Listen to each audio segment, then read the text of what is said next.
Arizona, I felt like Arizona's has never had a dominant defense while D-Hop's been there. So he's like, let me go back to the AFC or find a contender in the NFC.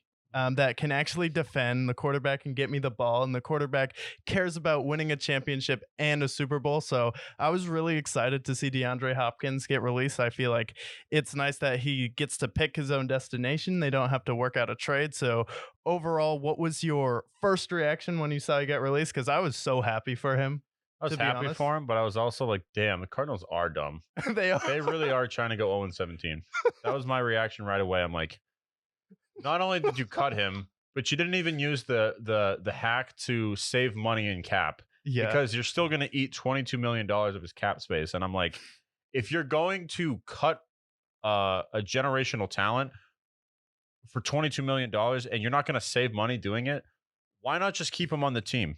Even if they're going to have Colt McCoy throwing it to you for half the season, you're going to be better with DeAndre Hopkins. So I think this, honestly, kind of confirms that they might be pursuing Caleb Williams because you cut your number one receiver.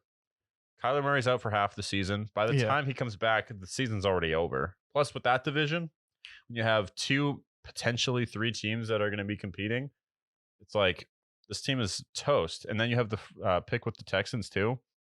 This confirms to me that they're going to pursue Caleb Williams. Yeah, and I felt like I was the first person to potentially bring that up because I said Yeah. I thought this was going to be Kyler's last year with the Cardinals, and then I thought with the upside, the Cardinals showed that with Josh Rosen, they would move on from him because they saw he sucked and he wasn't Yes. very good at football. And now Kyler, it's like he shows flashes of being really good at football, but he's Yeah. shown a lot more flashes throughout his career being bad at football. And I think that's what we're starting to see is like Kyler, think it's 40% good right now, 60% bad.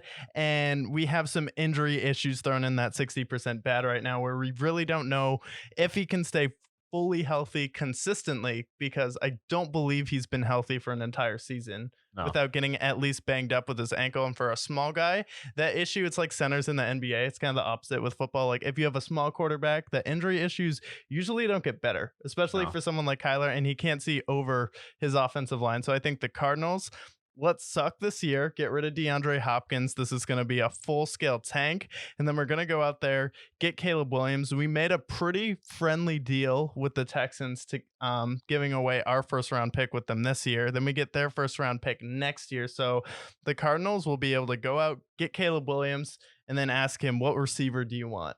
Because we're going to be able to go out there and get him. And then also, you can bench him for a year, and then you can have Kyler Murray audition for a year, and then be like, hey, Kyler, we have Caleb Williams sitting behind you, and then this year is your audition year. If you play really well, you could be able to pick your own team.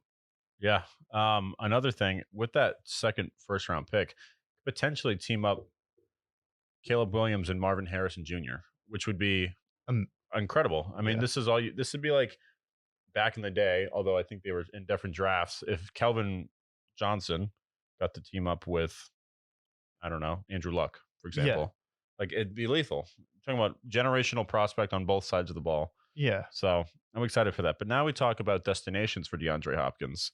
And he said that he wanted a good defense, a good coach, and a quarterback who loves the game. So where he's been the last 3 years, quarterback that doesn't love the game, not a good coach, and a defense that regressed pretty much from when he got there with Yeah. like J.J. Watt and Buda Baker and Chandler Jones to They may have had Pretty- Pat P too, yeah. they had Pat P when he started there, Yeah. yeah. And then now they have none of them, and their defense was terrible last year.